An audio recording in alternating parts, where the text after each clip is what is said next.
Désiré a 12 ans et il n'est pas très différent des autres enfants de son âge, à part qu'il a inventé un purificateur d'air à UV qui pourrait faire de lui un millionnaire. Ce purificateur peut être suspendu au plafond comme une lampe. J'utilise la nanotechnologie de la photocatalyse pour purifier l'air plutôt que ces gros filtres dont sont faits la plupart des purificateurs. La photocatalyse a été découverte dans les années 1960 par des scientifiques japonais. Il s'agit d'une réaction qui utilise la lumière pour activer une substance qui modifie la réaction sans intervenir elle-même. La chlorophylle dans les plantes est une photocatalyse naturelle.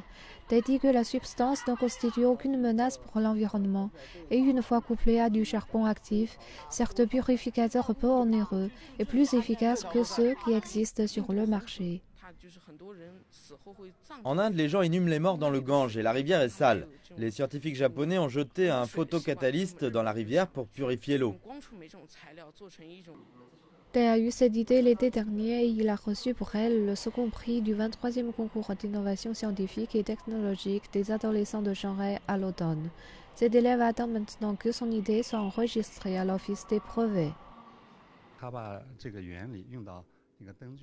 C'est une idée nouvelle de combiner un purificateur d'air avec une lampe. C'est particulièrement extraordinaire pour un élève d'une école d'adopter les nanotechnologies et la photocatalyse. Nous aimerions coopérer avec des gens comme Dai, car beaucoup d'entre nous essaient par différents moyens de purifier l'air. Les parents de Dai disent que certaines entreprises ont approché l'enfant pour son invention. La pollution de l'air est un gros problème et je pense que de nombreuses entreprises voient comme une opportunité d'affaires la réduction des particules fines. Toutefois, les experts disent qu'il faudra encore du temps pour procéder à l'industrialisation de l'invention. Par exemple, comment réduire les vibrations causées par le ventilateur? Le fait d'attacher la lampe au ventilateur va-t-il occasionner une gêne visuelle? Le design de l'extracteur sur le plafond est-il raisonnable? Il reste des problèmes à résoudre.